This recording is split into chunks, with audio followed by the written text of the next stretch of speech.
This is Terrence Andre Banks with Information Age Financial Solutions coming to you about student loans. And I came across this article from CNBC. More parents struggle to repay loans they borrow for their children's education. Of course, I'm going to put the link inside the description. Caught my attention. Today, at least 3.4 million people hold so-called Parent Plus loans. So not only is student loans crippling the millennial generation, the parents of the millennials are actually being affected dramatically as well. 3.4 million people is a lot of people. And I just want to get right into the article and dive in. Today, at least 3.4 million people hold so-called Parent Plus loans, and they owe nearly $90 billion, according to a new report by the Brookings Institution, a Washington-based think tank.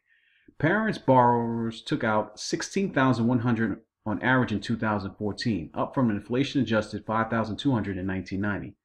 Currently, average Parent Plus balance is about $26,000.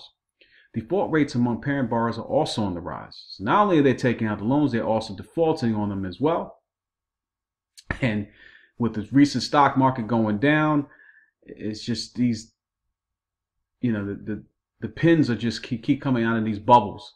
And if you're not prepared, you really need to be in the position to make different choices.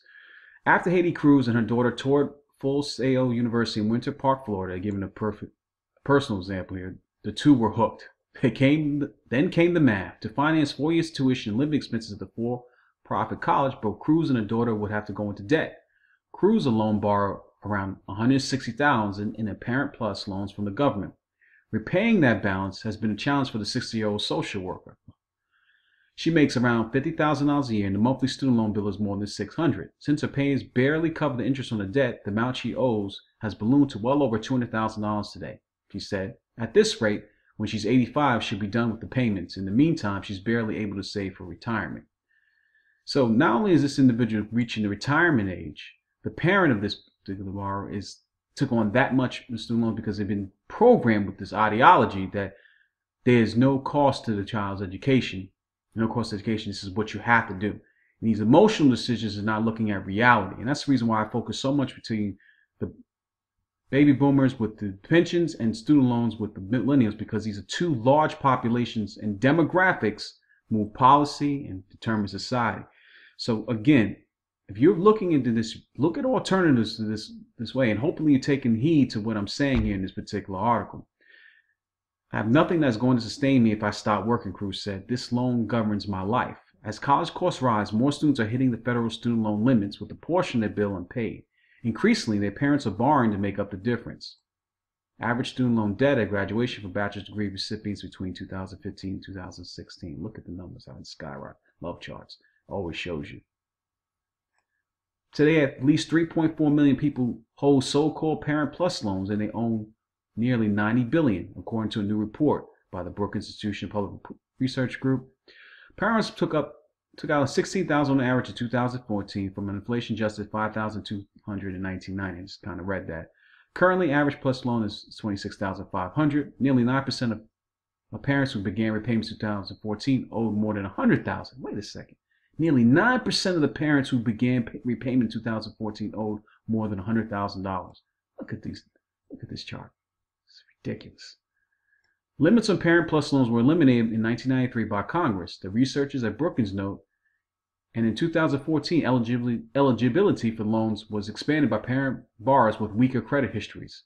Oh, of course, the government take on and imprison you by these particular debts. Since then, at least another 370,000 parents would have previously been denied the loans because of an adverse credit history have been approved, according to the researchers.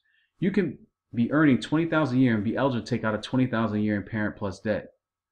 1-to-1 ratio, 100% to income ratio with this, said Adam Looney, an economist at Brookings and the co-author of the report. It's a trap for the unwary.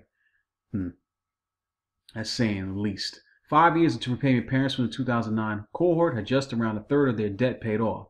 11% of them were in default. So it seems that after the real estate crash in 2009, we had to find another way for people to imprison themselves with debt obligations and get into situations where they can't pay. But what makes it so worse about these debts, they cannot be discharged in bankruptcy at this current junction. Now, that probably might change as time continues to go on. and these defaults will continue to become more wide press.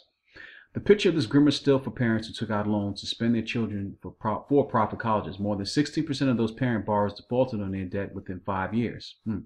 We shouldn't force parents to make choice between sending their kids to college or taking out a loan they can't afford, Looney said. What if I'm struggling with student debt for a child? He gives on to different ways you can, what to do. Again, it's just the times that we're living in, and we really need to pay attention. If you have family members or children really going to college, really take heed to what I'm doing on student loans. I'll put the link inside the description. I can't speak enough about this. It's time to look at things differently and do things that have more financial sense, that will be in a better position than taking on massive loans for something you can't even repay back. If this video has been any value to you, please subscribe, leave some comments. Until my next video, I'm out.